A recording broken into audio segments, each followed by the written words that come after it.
Mira la cámara. Buenas tardes o buenas noches. Buenas tardes. Hoy empiezo un poquito más temprano mi encuentro con ustedes. Es un gusto, siempre lo digo, es un placer estar con ustedes hablando de estas preciosas promesas, mensajes, aliento, todo emanado de la palabra de Dios, todo emanada de la palabra de Dios, la Santa Biblia. A ver cómo lo muestro. Ahí está, ahí se ve bien. La Santa Biblia. Mis palabras no tienen valor si no está basada en un así dice Jehová en su palabra. ¿Sí te cuenta, no? Tengo el placer, la alegría de manifestarles a ustedes, que siempre me escuchan a mí solo, y de tanto en tanto la ven a mi esposa pasar por detrás mío. Hoy tenemos el gusto de contar con nuestra hija y nuestra nietita. Vinieron a visitarnos unos cuantos días, están con nosotros. Ellas son de Rosario y se tomaron unos días de vacaciones para venir a Resistencia a verle a sus viejos. Así que ella ahora va a leer los textos bíblicos para que ustedes la conozcan, porque después es muy probable que ella también mande mensajes desde Rosario para que ustedes ya se familiaricen con ella. ¿Sí? ¿Correcto? Dicho lo cual, permítanme recordarles que es importantísimo que ustedes estudien en casa la palabra de Dios. No esperen a que yo les esté presentando los preciosos mensajes y aliento que el Señor nos da a través de su palabra. No, ustedes mismos tienen la oportunidad y el privilegio de contar con un ejemplar de las Sagradas Escrituras, la Biblia. Para eso acá tiene los 30 estudios que siempre le estoy reiterando. 30 estudios, cada tema con distintos temas de la palabra de Dios. ¿Sí? Al final van a recibir un magnífico, un bellísimo diploma a todo color. ¿Sí? Y probablemente según la aplicación que ustedes les den al estudio de la palabra de Dios, van a recibir también de regalo una Biblia, aunque eso está por verse primero, las condiciones. El diploma sí o sí, ustedes terminan las 30 lecciones y de acuerdo al tiempo que lo dedican cada día, lo van a terminar antes, si no le va a llevar 3 meses o 6 meses, depende del tiempo que ustedes le dediquen, por supuesto, ¿no? Dicho lo cual, vamos al tema, ¿sí? Al tema de hoy. ¿Cuál es el tema de hoy? Que yo ya lo había expresado en otras oportunidades, una pregunta de vital importancia. ¿Se acuerdan del carcelero de Filipos? Cuando le preguntó a Pablo y Silas, se vino un terremoto y casi tira toda la cárcel abajo. Y el carcelero se iba a quitar la vida porque su vida dependía de la seguridad de los presos. Si los presos se escapaban, el carcelero tenía que pagar muriendo. Eran ejecutados enseguida nomás. Así que cuando se vino el terremoto y se abrió, se rompió la pared, se abrieron los portones, todo, el carcelero dice, dispararon todos los presos. No, nada de eso. Cuando sacó su espada para matarse, Pablo le gritó, no te hagas daño, aquí estamos todos. Quédate tranquilo, nadie salió, ¿no? Nadie se escapó. Y entonces, conmovido, el carcelero después le dice a Pablo y a Silas, señores, ¿qué debo hacer para tener la paz que ustedes irradian, esa felicidad que a pesar de las torturas y los azotes, los castigos severos que recibieron con varas que les sangra todavía toda la espalda, cómo pueden mantener esa serenidad, esa tranquilidad, esa fe en su Jesús, en su Dios? Yo también quiero disfrutar como ustedes. ¿Qué debo hacer, señores, para ser salvo? esa pregunta se proyecta no solo en aquel entonces, para nosotros hoy, para ti, para mí. Claro, querido. Por eso vamos a explayarnos un poquito más hoy acerca de cómo contestó o cómo contesta hoy la palabra de Dios a esa pregunta. ¿Qué debo hacer, Señor? Yo quiero estar entre los redimidos cuando tú vienes a buscar a tus hijos. Yo con mi familia. ¿Qué debemos hacer, Señor? ¿Qué deben hacer? ¿Cómo? Primero vamos a hacer una preguntita intrigante. ¿Cómo entró el pecado en el mundo si todo es perfecto? Todo era perfecto cuando salió de las manos de Dios en el día de la creación. ¿Por qué sucedió esto? ¿Qué pasó realmente? ¿A dónde está el fracaso? ¿Por qué esto no era el plan de Dios al crear el mundo que haya ahora tantos sufrimientos, dolor, pena, angustias, temores y la muerte al fin? ¿Para eso vamos a venir al mundo a sufrir? No, para eso ni hubiese salido del vientre de mi madre. Pero hay una causa. ¿A dónde está eso? En Génesis. En Génesis capítulo 2, del 15 al 17, voy a tener el gusto de presentarle a mi hija. Ella va a leer los textos. Escuchémosla. Tomó pues Jehová Dios al hombre y lo puso en el huerto de Edén para que lo labrara y lo guardase. Y mandó Jehová Dios al hombre diciendo: de todo árbol del huerto podrás comer, mas del árbol de la ciencia del bien y del mal no comerás, porque el día que de él comieres ciertamente morirás. ¿Escucharon bien? Tal vez medio baja la voz, pero se escucha, ¿no es cierto? Sí, está al máximo esto, sí. Está al máximo. ¿Qué pasó? Sí. Bueno, correcto. ¿Escucharon algo? ¿Sí? Bueno, aquí está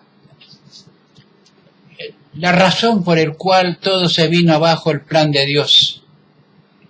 No es que se estropeó su plan. Él ya previó que algo iba a suceder acá, en el planeta Tierra. Y entonces hicieron los planes con su Hijo y el Espíritu Santo. Cómo salir del pozo y salvar.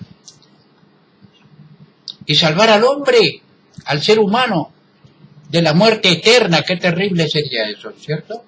Entonces, si nos lo decimos hoy,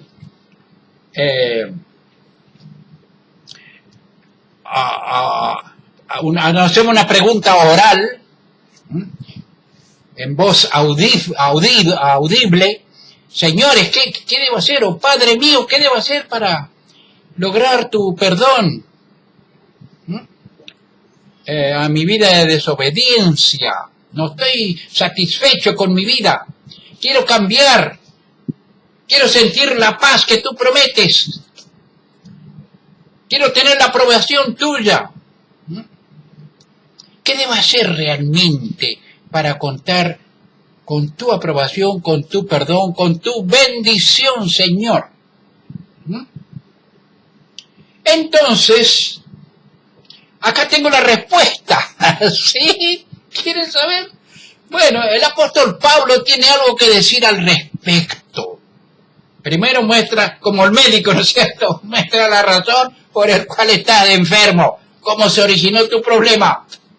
Y después viene primero el diagnóstico, y después viene la receta. Ahora tendrás que hacer esto para cicatrizar tus heridas. Es exactamente igual en el plano espiritual. Entonces Pablo le indica cuál es el problema, la raíz del problema, para luego mostrarle la forma de curación. ¿Qué le dice Pablo allí en Romanos? Allí en Romanos capítulo 5, anoten, acuérdense que siempre estoy diciendo, anotaron el primer texto, Génesis 2, del 15 al 17, anótenlo porque después tienen que leer todo el capítulo, todo el libro de Génesis.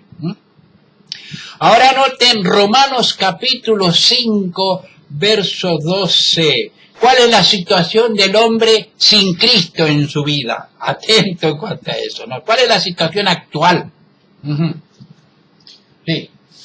Por tanto, como el pecado entró en el mundo por un hombre y por el pecado la muerte, así la muerte pasó a todos los hombres por cuanto todos pecaron.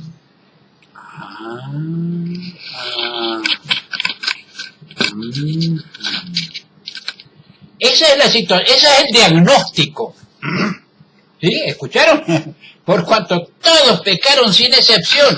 Todos somos pecadores, aún del vientre de mi madre nací pecador, dice el salmista David y también el profeta Jeremías o Isaías. Dice, nací pecador desde el vientre de mi madre. Nadie podemos librarnos. Solamente la sangre de Jesús nos limpia de todo pecado. ¿No? Entonces dice, el pecado entró en el mundo por un hombre, Adán y Eva, ¿no es cierto? Y por el pecado vino la muerte a todos, puesto que todos somos pecadores. Esa es la situación, sin Cristo. Pero eso no nos deja conforme, todo lo contrario. Nos hace sentir impotentes, incapaz de salir del pozo cenagoso. Claro. No, pero yo nunca les largo así, de esa manera desesperante, asfixiante, sin una soga en que asirse para salir del pozo cenagoso. No. Ya van a ver el remedio, ¿sí? ¿Cómo salir de allí? Claro. Entonces, en Romanos, no pierdas Romanos, ¿tenés? Sí. Romanos capítulo 3, ahí tienen la solución, enseguida viene, primero el diagnóstico, después viene la receta. Bueno, Romanos capítulo 3, del 23 al 26, fíjense, escuchen bien la receta. Por cuanto todos pecaron y están destituidos de la gloria de Dios, siendo justificados gratuitamente por su gracia mediante la redención que es en Cristo Jesús, a quien Dios puso como propiciación por medio de la fe en su sangre, para manifestar su justicia a causa de haber pasado por alto en su paciencia los pecados pasados, con la mira de manifestar en este tiempo su justicia, a fin de que Él sea el justo y el que justifica al que es de la fe de Jesús. Muy bien, hasta el 26 leíste. Sí.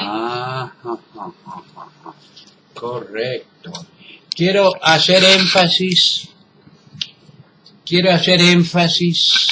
en esta partecita donde leíste vos. Ahí. Quiero hacer énfasis en esta parte donde dice,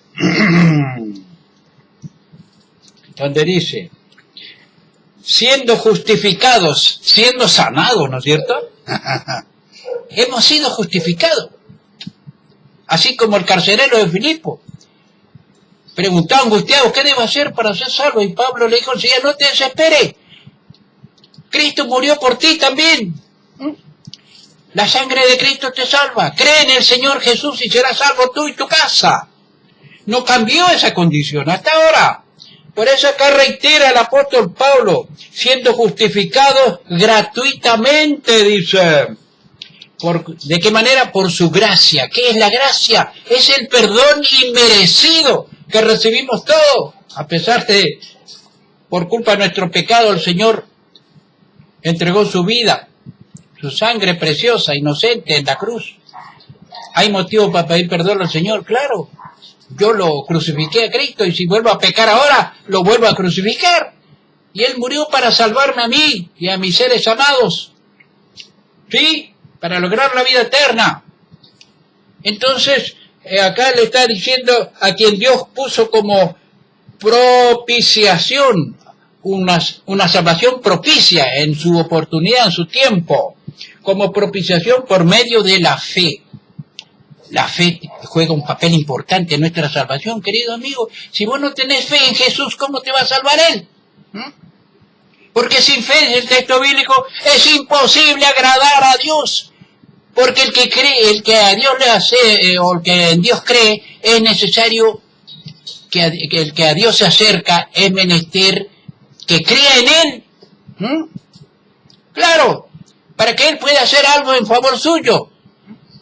Y además debe creer que es entregador, dice él, o regala el galardón, el premio. Le da el premio a todos aquellos que se arrepienten y cambian de actitud y se someten mansamente en los brazos de Jesús. Cree solamente en Él. Él es la salvación propicia. Entonces, ¿qué debe hacer? Escuchar la voz de Cristo cuando Él, cada mañana tempranito, apenas estás despabilándote en la cama, y Cristo ya viene a golpear la puerta de tu corazón. ¿Sí? Aquí yo estoy a tu puerta y llamo, dice el texto bíblico en Apocalipsis 3:20. Si alguno oyere mi voz, ahora estás oyendo la voz de Cristo. No por mi voz, sino por el llamado que te está haciendo en la palabra de Dios. Allí te está llamando. Si alguno oyere mi voz y abriere la puerta, yo entraré a él, en tu corazón, mente y corazón, y cenaré con él, desayunaré, almorzaré, estaré todo el día, las 24 horas de cada día, si tú le permites. Él nunca fuerza la puerta, él llama nada más, y tú tienes que invitarlo a entrar a tu casa. ¿Sí? Entonces ahora vamos a escuchar la canción. Oye la voz amorosa. Cuando Cristo te está llamando, ábrele la puerta, invítalo a entrar. ¿Sí? Ahora vamos a cantar con mi hija la canción Oye la voz amorosa. ¿Sí? Bueno, ¿cómo hacemos? ¿Sí? No, te voy a tener que aparecer también. Ahí, correte un poquito para acá. Así. Ahí está. Ahora estamos, ¿eh? Ahora sí. Bueno. Entonces. Y esto voy a seguir en otra audición.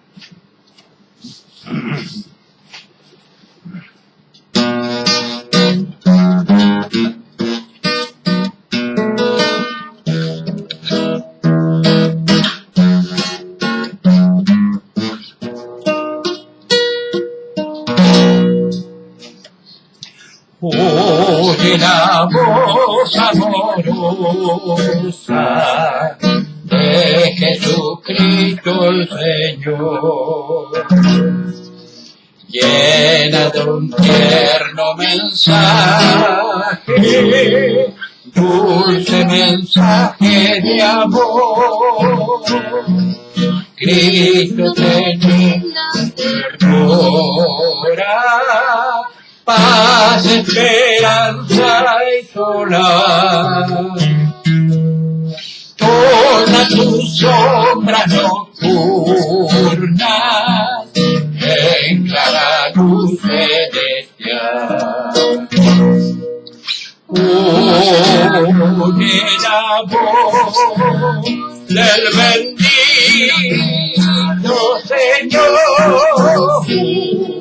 Ven sin tardar al amor del Salvador.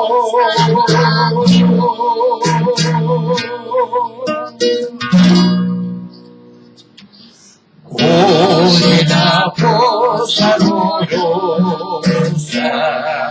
de quien te ofrece perdón.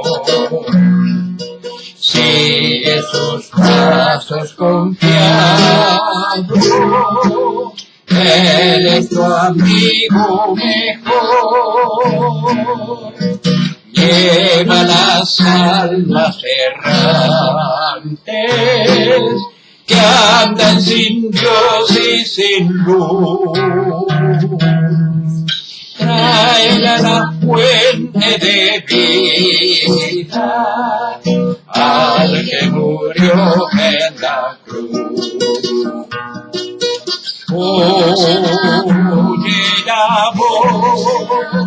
del bendito Señor.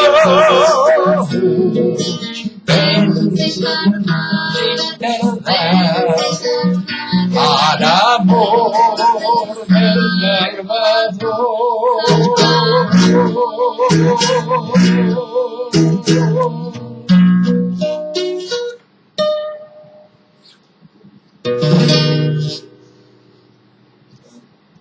Ajá. Amén.